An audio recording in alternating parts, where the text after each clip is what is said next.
सबसे पहले धन्यवाद आप सभी का। एक बहुत ही गंभीर मुद्दे पे जो बिहार प्रदेश की घटना है, मुजफ्फरपुर की घटना है, उस मुद्दे को जानने और सुनने और ऐसी घटनाओं दोबारा ना हो उसके लिए आप सुनने आए। आपका धन्यवाद सारे प्रिंट मीडिया और इलेक्ट्रॉनिक मीडिया के साथियों को। ये 26 तारीख की लगभग शाम की घटना है।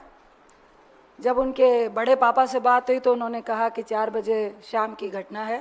किसी ने कहा कि रात की घटना है, लेकिन शाम की घटना है। और ये कुडनी एक पंचायत है मुजफ्फरपुर में, जगन्नाथपुर निवासी पंचायत है और कुडनी प्रखंड है मुजफ्फरपुर में। और एक बच्ची जो दलित पासवान की थी, उसके साथ मात्र 9 साल की थी, उसके साथ रेप ही नहीं हुआ, जघन तरीके से रेप हुआ। उसके गले को रेता गया, उसके छाती में 20 जगह पे वार किए गए। इस तरह से उसकी बॉडी देखी गई है कि मैं उसको अच्छे से एक्सप्लेन नहीं कर पाऊंगी और ना करना चाहूँगी।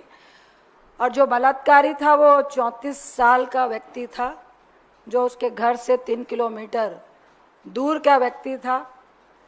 घटना को कैसे अंजाम दिया ये तो अलग बात है, लेकिन सबसे अहम बात यह है कि यह व्यक्ति, जो मैंने जानकारी ली, पहले भी इस तरह की हिंसक प्रवृत्ति कर चुका है, घर में भी कर चुका है।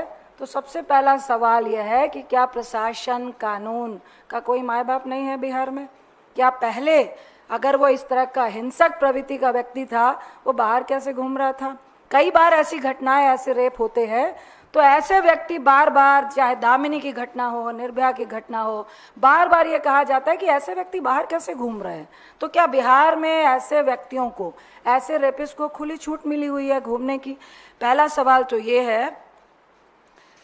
मैं इसमें यह कह सकती हूँ कि ये जदयू भाजपा जो सरकार दलित बच्चे की संस्थागत हत्या के लिए, मैं उनको जिम्मेदार ठहराना चाहती हूँ, क्योंकि ये लैक ऑफ कानून व्यवस्था, लैक ऑफ प्रशासन का डर, लैक ऑफ, आप कह सकते हैं बेखौफ, बार बार रेप होना और उस पे कड़ी निगरानी नहीं होना, उनको सजा नहीं होना, जिसका उदाहरण आपको याद होगा बालिका गृह कांड हुआ, जिसका उदाहरण भैंसा खान, जो अभी मार्च में ही सेशन में मैंने उठाया था कि सिवान के 13 लड़कियां को फरार बताया गया और बाद में पता चला।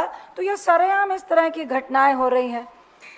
एक तो सबसे बड़ी बात है कि इतने हैवानियत के बाद उसके बॉडी पे 20 जगह चाकू के निशान है। घटना के बाद जो हमारी महिला कांग्रेस की अध्यक्षता है, वो उससे बच्ची से मिलने गई। 2 दिन उसको मुजफ्फरपुर के अस्पताल में रखा गया, उसकी हालात सुधर नहीं रही थी। तो स्वास्थ्य व्यवस्था की बातें जो लंबी लंबी होती हैं, वो कहाँ पे है? जब कांग्रेस के वरिष्ठ नेताओं ने, वहाँ के लोकल नेताओं ने, इंक्लूडिंग हमारी महिला अध्यक्ष ने, जब जाकर बच्ची से हालचाल पूछा और लगा प्रशासन को कि भाई पॉलिटिकल एक्टिविटी हो रही है, नहीं तो कहा जाता है कि आप रेप को पॉलिटिकल क्यों बना रहे हो, और जब तक पॉलिटिकल नहीं बने तो आप तो इलाज भी नहीं करते हो। मेरे पास कई ऐसे उदाहरण हैं बिहार के कि जब तक कोई नेता नहीं पहुंचे आप तो बच्ची की एफआईआर भी नहीं लेते हो। इसमें भी यही हुआ है। जब बच्ची का रेप हुआ और वो बच्ची घसीटते हुए वहां तक गई है जहां उसको पब्लिक देख पाए, एफआईआर करने जब गए हैं तो उल्टा एफआईआर छोड़िए, प्रशासन ने उन्हीं लोगों पे लाठीचार्ज किया है। तो ये कहाँ का कानून है? कौन सी कानून व्यवस्था की बात करते हैं? जब उसकी हालत नाजुक हो रही थी तो मुजफ्फरपुर के अस्पताल ने उसको एम्स रेफर करने का जो कांग्रेस वालों ने भी प्रेशर दिया कि उसको बेहतर इलाज की ज़रूरत है, जो मुजफ्फरपुर के अस्पताल में, जो क्रिश मेमोरियल अस्पताल है, उसमें नहीं मिल रहा था। अब एम्स की जो इतनी बड़ी बड़ी बातें होती हैं, एम्स के डॉक्टर्स ने हाथ खड़े कर दिए और कहा कि यह छुट्टियों का वक्त है, समर वेकेशन है और इस बच्ची को मल्टीपल डॉक्टर्स की ज़रूरत है, जिसमें ईएनटी की ज़रूरत है, जिसमें जख्मों की ज़रूरत है, जिसमें गायनोलॉजिस्ट की ज़रूरत है, जिसमें पेडियाट्री की ज़रूरत है।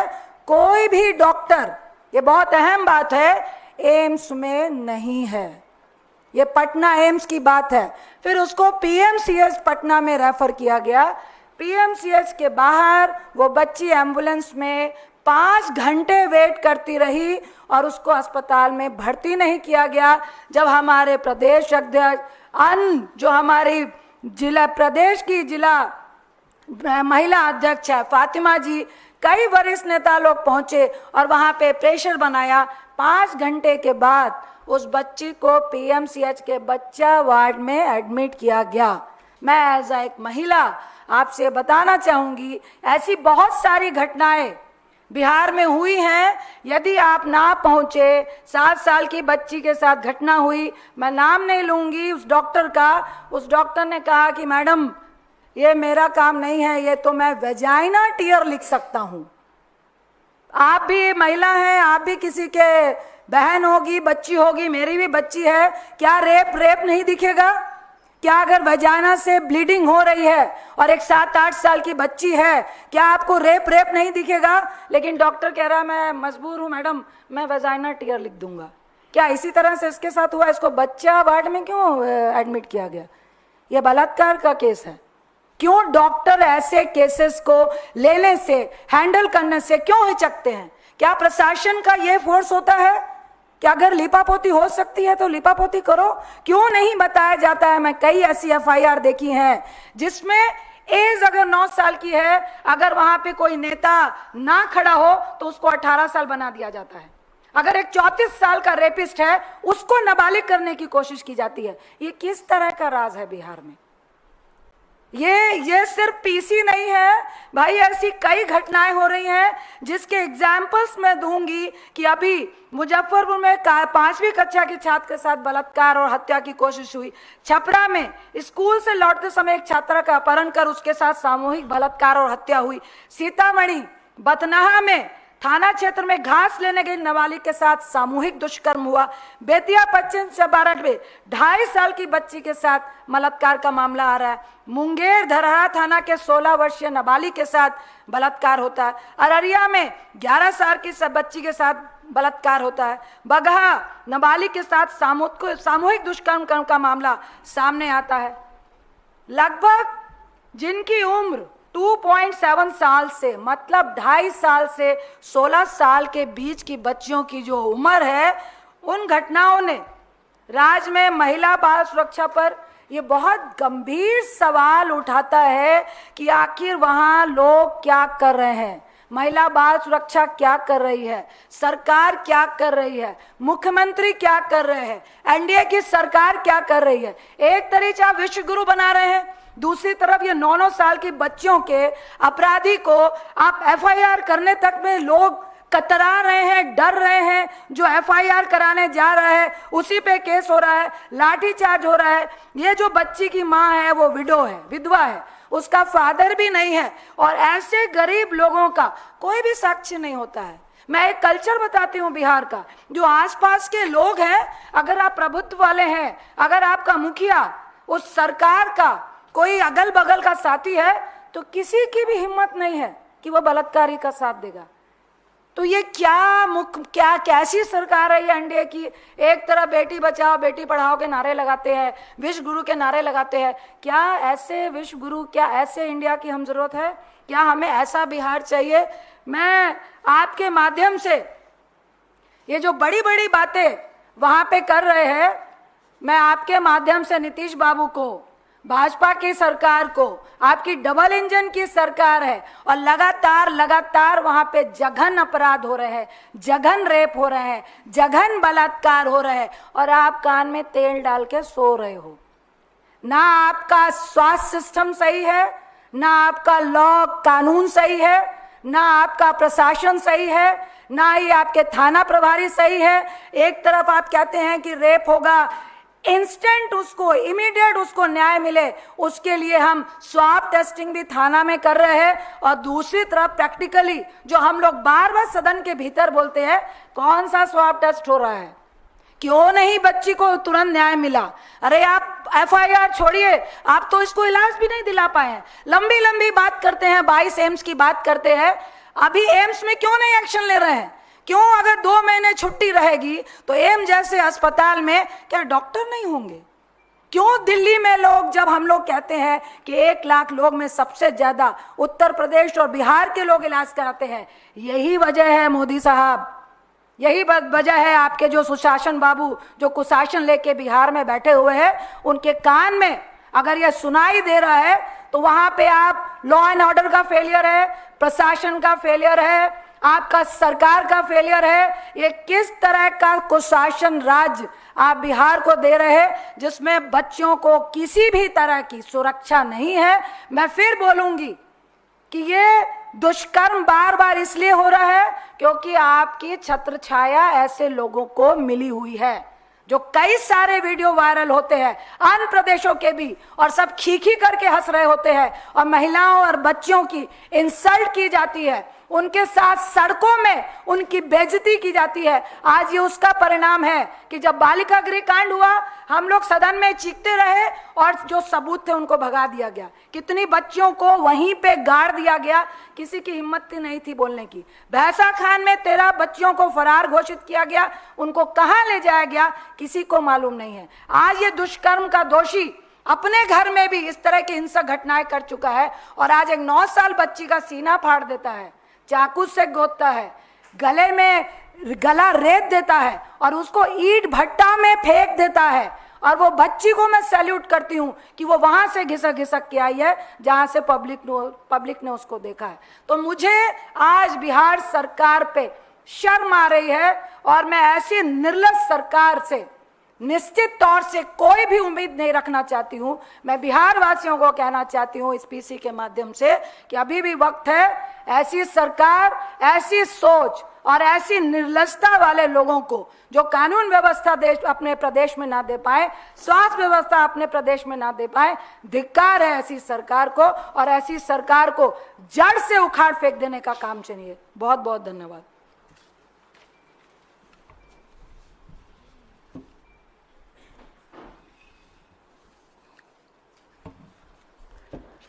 Hello everybody. Dhanyawad aane ke liye. Thank you for coming on a Sunday. I'll be speaking a bit in just whatever she said in English and not elaborate too much because you all must have understood. We have to understand a very important thing today. On the 26th of May, an 8-year-old Dalit child was raped. Her body had 20 knife marks. Her neck was cut. She was mutilated and left in the brick factory to die. Her family found her. They took her to a hospital there in Muzaffarpur. Yesterday, when her condition deteriorated, they got her to Patna. They wanted her to be admitted to AIIMS. Now, I'm a doctor myself. When a case like this comes to AIIMS, they immediately take the case. You will not say that I need this specialist. We don't have the chest specialist. We don't have the heart specialist. Never. Just because she's a Dalit child. If she was a VIP's daughter, if she was a high caste child, she would have been admitted. Shame on the doctors in the AIIMS in Patna. After that, they took her to the Patna Medical College. There, they were not admitting her. Just imagine a child who is bleeding, who is hurt, whose condition has deteriorated. In 2025, we are not in the 1980s. She was not admitted. Our PCC president of Bihar, Adhyaksh, was called, Mr. Rajesh Raj. He came in. He fought with them. Still, they were not admitting the child. Can you imagine? If a PCC president of a state cannot get a child admitted, what is an Aam Aadmi going to do there? If it's not always a PCC president gets involved, what will the Aam Aadmi do there? For 5 hours, behas ho raha tha. They were talking. For 5 hours, this little child was in the ambulance. What does it say of the governance of Bihar? Of the BJP JDU governance in Bihar? finally she was admitted, and we would want her to be flown to Delhi AIIMS immediately to save this child. These are the atrocities done to Dalits, to women in Bihar, as Ranjit Ranjana ji was elaborating how her mother is a widow, how it was difficult to get her, what all has happened, and how this particular person who's done the rape is known for doing this, and still he was let free. Now, why मुझे एक चीज बताना पड़ेगा आज, and she's also told about all those places in Bihar, which I'm not going to elaborate, in Chapra, what happened, in Munger, in Muzaffarpur, small 16-year-olds, 11-year-olds, these are the ages of the children, who are supposed to be kept safe. And what does the Prime Minister of India say? Beti bachao, beti padhao. Now, why does this happen? Why are many a times the rapists are BJP members of parliament, BJP MLA? I can talk about Raj Kishore Kesri in 2010, BJP MLA. And at that time, Prime Minister Modi said, इसका character तो बहुत अच्छा है, वो कैसे कर सकते हैं? He was a Gujarat CM at that point of time, never forget. Then you have the Sandeep Singh, आप याद करोगे? He was a sports minister of Haryana. उसके ऊपर आरोप कि उन्होंने हमें बलात्कार किया है. No action, they push the case. Then the most important, जो देश को जो संदेश देते हैं, is Brijbhushan Sharan Singh. Today मैं क्यों बोल रही हूँ ये? जब when I went abroad, जब मैं बाहर गई थी, विदेश गई थी, they were asking me, madam, you're Olympic medalist, you're Commonwealth medalist. वो विरोध कर रहे, प्रदर्शन कर रहे, 6 महीने से जंतर मंतर में सो रहे हैं, और आपके प्रधानमंत्री क्या कर रहे हो? मौन, कुछ नहीं करते हैं, मौन होता है. उसके ऊपर कार्रवाई की? कुछ नहीं, क्योंकि वो एक बाहुबली है. उत्तर प्रदेश की वोट चाहिए, प्रधानमंत्री को जीतना है, चुनाव आ रहा था, लोकसभा इलेक्शंस, तो मौन. उसके ऊपर कुछ कार्रवाई नहीं की. कोई भी पत्रकार हो या देशवासी हो, कभी नहीं भूलना एक पिक्चर में जो बोल रही हो. जब हमारे नया संसद का उद्घाटन हो रहा था, ब्रिजभूषण शरण सिंह अंदर, ये जो पहलवान, जो मशहूर पहलवान, जो देश के लिए गोल्ड मेडल, ब्रॉन्ज मेडल लेके आए, वो विरोध कर रहे थे बाहर, और अमित शाह के पुलिस उसको पीटा, मारा और गिरफ्तार किया. क्या संदेश दे रहे हो? इस देश के जो रेपिस्ट को क्या संदेश दिया है प्रधानमंत्री? प्रधानमंत्री बोल रहे हैं कि the rapist will be inside parliament, and those who are saying that he has raped, जो विक्टिम्स, जो पीड़ित है, वो जेल जाएंगे. वही है ना संदेश? जब प्रधानमंत्री उस दिन ये संदेश दे रहे हैं, गांव गांव के लोग क्या सोचेंगे? हम कर सकते हैं बलात्कार, उनको सजा नहीं मिल रहा है. जिसने मशहूर रेसलर्स के ऊपर छेड़छाड़ किया, सेक्सुअल हैरेसमेंट किया, मोलेस्ट किया, वो भी अभी भी, वो उस समय भी अध्यक्ष था रेसलिंग फेडरेशन की, उसके ऊपर कार्रवाई नहीं होगा, तो हमारे ऊपर क्या? We can do. जब तक सजा नहीं होगा तब तक ये लोग करेंगे. दूसरी बात आपको याद है, ये भी याद रखना, बिल्किस बानो के जो बलात्कारी बाहर आता है, उसके ऊपर माला लगाता है, फिर उनको बुलाता है, निमंत्रण देते हैं उस रेपिस्ट को प्रचार करने के लिए गुजरात के चुनाव के पहले. ये याद करेंगे. They will never forget it. People are seeing it. ये तो पूरे आप लोग डालते हैं, you are putting it up the media. This thing, अरे ये भी इनको माला लगा रहे हैं बलात्कारियों को, उसको निमंत्रण दिया प्रचार करने के लिए, बीजेपी के एमएलए और एमपी बैठ रहे उसके साथ स्टेज पे, तो क्या संदेश दे रहे हो? कौन है मौन? नरेंद्र मोदी मौन.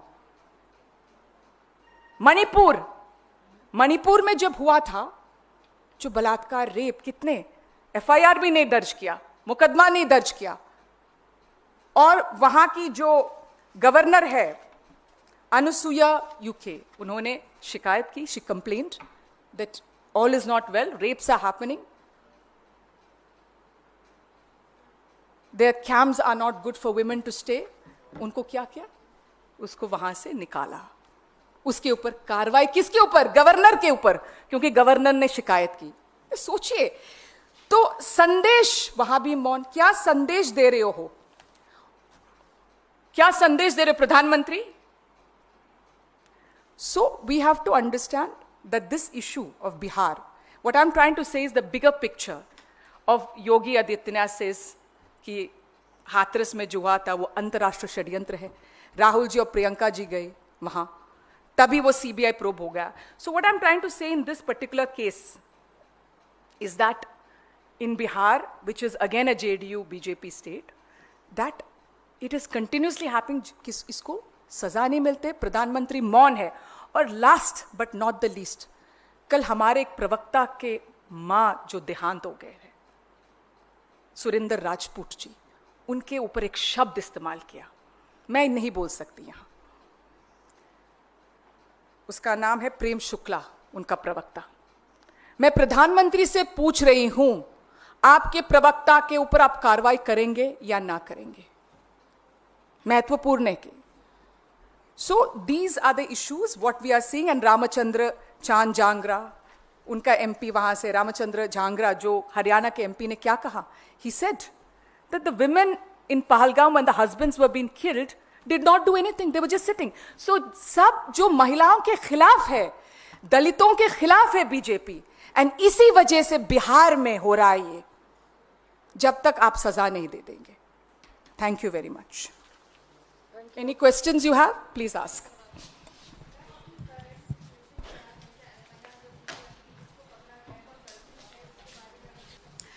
देखिए, FIR पहले तो नहीं हो रही थी, फिर जो पॉलिटिकल लोग वहाँ पर इन्वॉल्व हुए तब जाके हुई. पहले तो उल्टा उन पे लाठी चार्ज हुआ क्योंकि पूरे गांव के लोग गए, गुस्सा था. और इसके बारे में जो पता चल रहा है, ये 3 किलोमीटर दूर का व्यक्ति है, 34 साल का है, बाल बच्चे वाला है. और ये ऐसी हिंसक जो मारपीट है वो अपने घर में भी महिलाओं के साथ कर चुका है. तो क्या उसका प्रशासन को कोई खबर नहीं था?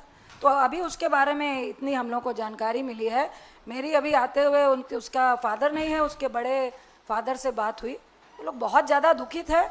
लेकिन साथ ही वो जो नॉर्मल गांव में होता है कि वो डरे हुए हैं कि क्या हमें न्याय मिलेगा. अब तो उनकी बच्ची की भी डेथ हो चुकी है. मैम, क्योंकि आपने तमाम बिहार के इन केसों का जिक्र किया और मुजफ्फरनगर के केसेस का जिक्र भी किया, बिहार में अक्सर देखने को मिलता है कि लॉ एंड ऑर्डर पे एक सवाल खड़ा होता है. पटना में आपसे कुछ दिन पहले एक फायरिंग का वीडियो भी आपने देखा. वहाँ पे JDU और BJP की सरकार है, NDA की सरकार है. आने वाले दिनों में वहाँ पे चुनाव भी होने हैं. क्या कांग्रेस पार्टी इन तमाम मुद्दों को अपने मैनिफेस्टो में या अपने कैंपेन में शामिल करेगी? क्योंकि बात कैंपेन की नहीं है, बात समस्या का समाधान की है. आप लोग क्या मांग करते हैं खासतौर पर सरकार से? देखिए, हम लोग सब, मैं 30 साल से बिहार की राजनीति कर रही हूँ और सुपौल में कोशी जिले में थी. हम लोग की मेन डिमांड ही, जो हमारे मैनिफेस्टो में भी और जो हमारे लीडर हैं, अध्यक्ष हो, खड़गे साहब हो, राहुल गांधी जी हो, हम लोग का मेन फोकस है महिलाओं पे और यूथ पे. जब तक आप उनको एजुकेशन की तरफ डाइवर्ट नहीं करेंगे, उनको रोजगार नहीं मिलेगा, बच्चों को अच्छी एजुकेशन और माहौल नहीं मिलेगा, तो आप क्या कर सकते हो? कंटिन्यू क्राइम बढ़ रहा है. तो हम लोग का मेन फोकस है कि एक महिला को आप किस तरह से आर्थिक सुदृढ़ करें, जिसके लिए हमने महिला मान योजना भी शुरू की. और दूसरा कि यूथ को किस तरह से अनएम्प्लॉयमेंट दे, क्योंकि वहाँ बेरोजगारी और नशा जो ड्राई स्टेट होने के बावजूद वहाँ पे जो अंदर अंदर चल रहा है, वो क्राइम होने का, बच्चों के साथ दुष्कर्म होने का एक बहुत बड़ा इशू है, जिसको हम लोग लॉ एंड ऑर्डर को, जो कांग्रेस सरकार है वो फुल फोकस दे रही है कि हम लॉ एंड ऑर्डर की फुल सुविधा महिलाओं को, बच्चों को, यूथ को, लोगों को फेथ हो पाए कि भाई अगर हमारे यहाँ पे इस तरह का दुष्कर्म होता है, एक तो दुष्कर्म से पहले ही वो लोगों को पकड़ने का, आप हल्का हुआ, घर में मार दिया, बच्ची को मार दिया, अरे घर में ही तो मारा ना. ये जो मेंटालिटी है ना, इससे बिहार को निकालने के लिए हमारी सरकार अगर कल आती है, इंडिया गठबंधन की सरकार आती है, तो ये हमारे फोकस के पॉइंट होंगे. Anything else? आज का मेन इशू उस बच्ची के लिए है. What is it? प्लीज, आज का मेन इशू है हमारा उस बच्ची के लिए है और हम उनके लिए संवेदना देते हैं.